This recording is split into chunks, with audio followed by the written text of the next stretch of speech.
host, Jack Inigma. Are you ready for the adventure of your lifetime? Because I'm not just a regular Joe Schmo. I'm not a guy that you could just say, hey, this dude's full of shit. What is he thinking trying to proclaim some woman he doesn't even know? I laugh at all that because you have no idea who I am, but you're about to find out. Keep in mind, I'm only here for 13 shows, that's it. You will benefit from this greatly, I assure you. And all the women in the world who have a misunderstanding of what a man should be. And for the men, of course, you will have the blueprint that you need. And for the ones already doing it, saludo to you. I commend you, my G. This is who I am, this is what I do. I'm like an alchemist, my dude. Based on true events. Once upon a time, there was a boy named Jack who used to live in a small little town. He was walking with his mom on Starlight Streets. Saw a girl outside playing with her friend, and Jack said to his mom and said, hey, you see her? I was like, she doesn't know that I'm her boyfriend, but she will soon. There's no way that could be real, Jack. Don't ever say that. I didn't believe her. I didn't give a shit what she said. I said, Mom, it's okay. You'll see. So will she. And of course, my cousin, he got really jealous. And so he went and told all his friends. Before I knew it, everyone in school knew about it. Even her. I couldn't pretend.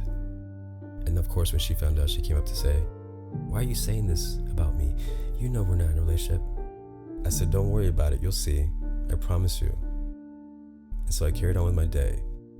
But I remember I had the last laugh because once we got to 8th grade, my friend still came up and said, hey, there's this girl who needs some advice. I called her, not knowing who I was talking to. She said, hey, are you Jack? The guy that said I was her girlfriend? You remembered, huh? How can I forget? That's interesting because you said I would never be.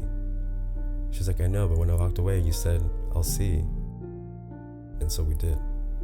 And even though we never stayed together in the end, she ended up leaving me the most important asset to me to this day. We had a baby girl together. And that's what I got out of that relationship. So if I was like, 10 years old and could pull that off, what are you gonna say? Fuck off? Yeah. Helen, I know this is extreme, I love. You're never gonna be held down by me because my love for you is unconditional. That genuine love, that compassionate, authentic, transparent kind of love. And if that's crazy to you, it is Friday the 13th. Ironically, it was exactly 30 days from today, on Friday the 13th, that she said, hey, if you like that girl, go for it. Don't be shy. So I spend my Valentine's Day proclaiming my love to you, because from this point on, it's only you.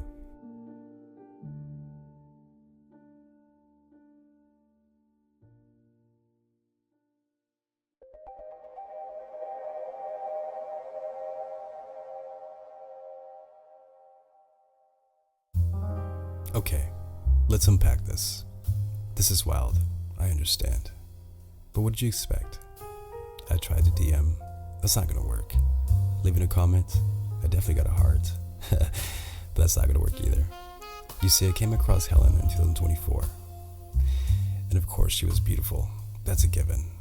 But it was her mind that captivated me.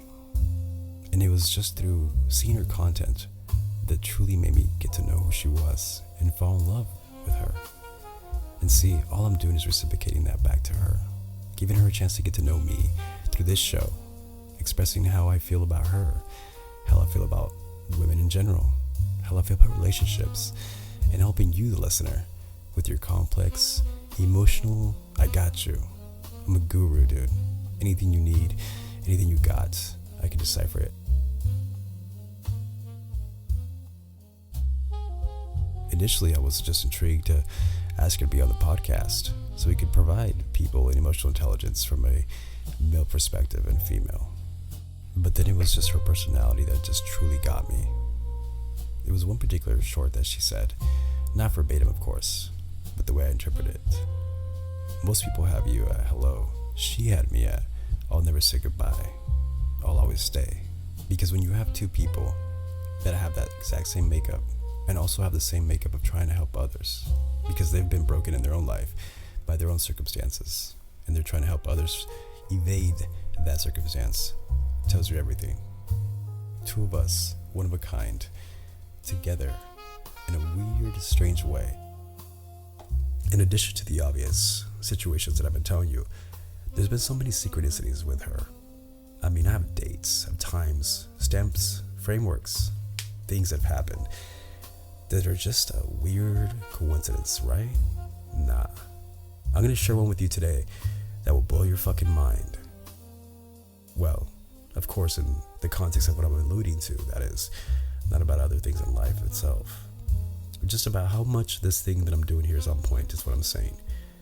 So sit back and relax as I share a little quick story with you about the little red book and told me that I was on fire.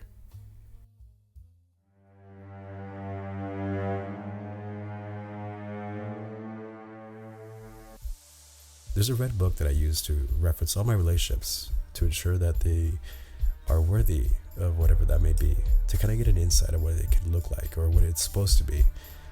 And essentially, ironically, I didn't look her up for whatever reason. Maybe because I just already knew that it was meant to be. But nevertheless, I decided to look at the red book and see. And sure enough, Jack is the name, but Inigma, that's just an alias. All of it locked in for like literally 2 months. And then a couple of days ago, I go, let's look inside this book and see. And sure enough, Helen is born on the week of Inigma.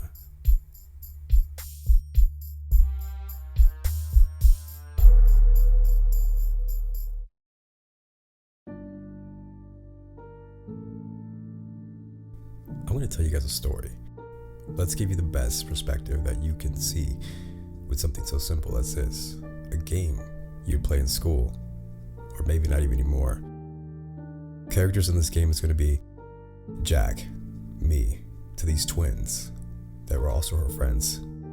Then of course, my queen, and then Timothy, the cool kid, the one everybody knew, and she had a thing for him too. And there was Miss Lee, the super wise teacher, that was Jack's favorite. And the game that we were playing, Musical Chairs, by Jack Inigma. Once upon a time, there was a boy named Jack who lived in a town out west, far, far, far west, in a cul-de-sac. It was a rainy Thursday. I was walking to school. I wasn't far, but enough to get drenched. I got one of the towels from the sink. Timothy was smirking. Look at this kid without an umbrella, just because he had everything. And the twins didn't even look my way. And Miss Lee said, "Jack, don't you have a raincoat?" I said, "No, Miss Lee." I put my head down, just because I felt embarrassed from all that attention. Today, class, you guys will be staying in. So the whole place looked like an Earth place, like Earth Day. And in the middle, there's a big bonsai tree, like the tree of life, looking at the whole plain. Almost like when we come to school, it's like we come from a different place, and we're all here together. Each chair was like an address of a house where we would sit, our home, our safe place. There were speakers in every corner playing music already. Class, settle down now. We get all about to begin. And so the music came on.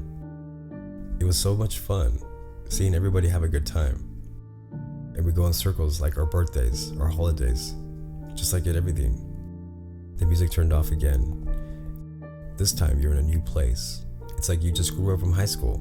Now you're going to start your life at a new home, at a new space. So the music came back on again. I felt like I pretend I slipped, and the girl behind me went ahead. The music turned off again. And as soon as that happened, I scrambled to get in the chair, and Timothy pushed me. And that's when I said, "No, man, that's my seat." Thank God that girl passed me. But then I look to the right, and I see that Helen's still standing, and the twins were in front of her. There wasn't a chair left anymore. Miss Lee, she pulled a ninja move. She looked at the twins. They looked back at her like, "Hey Helen, I'm sorry, we got our chairs." I mean, they could have sat together. I mean, come on. And she saw Timothy. Timothy just looked down to his feet. He didn't want to make the eye contact. He didn't want her to see. He couldn't lose in the first round. He had so much pride for that. So he just kept his stare, looking down. She had that look in her face. She was sad. The people that she thought had her back are here, letting her go.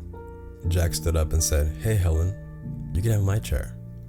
And she looked at Jack and said, "Really, Jack?" And Miss Lee says, "Jack, are you sure you want to give up your chair? You know, that loses your place in this whole game." But no, of course, Miss Lee. It's just a game. No worries. She walked over and sat on that chair. I smiled and turned around and walked away towards the bleachers. And then as I was walking to the bleachers, it dawned on me then, damn, she's sitting next to Timothy. What a stupid move on my part. As I didn't want to turn back around to make it look weird, I went straight forward to the bleachers, finally sat down and I looked, but then I noticed something that was weird. She wasn't looking at Timothy, and she was also looking around, like going, what the hell just happened? But the vibe was different this time. They were like, should I give up my chair? Did I lose my place? And this is when it all changed. Because in this moment, you can see that the true colors were coming out in this game. The circle was getting smaller. Nobody was being nice anymore. But they were still tripping on what they just seen. No one's ever seen that. And then in the end of the game, it was really just Timothy and Helen left each other with 2 chairs left. By then, she already knew and she had got it. She was done. Because see, now she didn't see her friends the same anymore. She couldn't look at Timothy the same. She knew that he was selfish. He wasn't really about her, even if it was just a game. I think that was just her chance to show them, hey, for once you're not number 1, and we don't have to be number 2. And so at the end, she realized that everybody in that entire circle was either scared or fake. And the only one that was real was over there smiling, looking this way. And then she looked at Miss Lee and said, Miss Lee, I really just want to say something to this Jack outside. And because Miss Lee loved Jack, she said, yeah, just be quick. Class, you stay. So Jack went down the bleachers and walked that way. And then she said, let's go outside, come on. When they went outside, she looked straight at Jack while it was still raining. Thank you, Jack, because you really changed my eyes, seeing all that. I love that you seen that he said, I just wanted to make sure you weren't thinking I was weird. I was just trying to get your attention, She's like, well, it did throw me off guard, but I had time to really process it. It all became clear. Now shut up, come here. And when she gave him a kiss on the cheek, the class looked at the window and said, yay. Because Timothy wasn't the cool kid anymore. Jack was.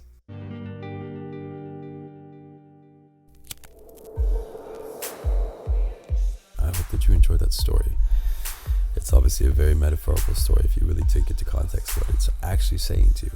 And most importantly, what I wanted to say is, it's kind of a great segue to show you what I'm actually doing here. Helen is one of the people that inspired me to do this, simply because there's no other way to say it. Whenever you have a chance to see a woman at her caliber do what she does, and do it with such grace, and not only enjoy doing it, but be great at it, that's amazing. And see, I'm just here doing the same thing she's doing, but in a whole different way. Disneyland with your family, and you're driving in the car, and you're like, man, I'm just gonna take a nap. Damn, we're here. Yeah, that's how it feels like for me right now. But it's good. I've been driving for a long time. I've been cruising, like to say. Now that we're here, we're gonna make sure that we take our time. That we take our time to pay attention to the details that happen to be the people that we love and we care about.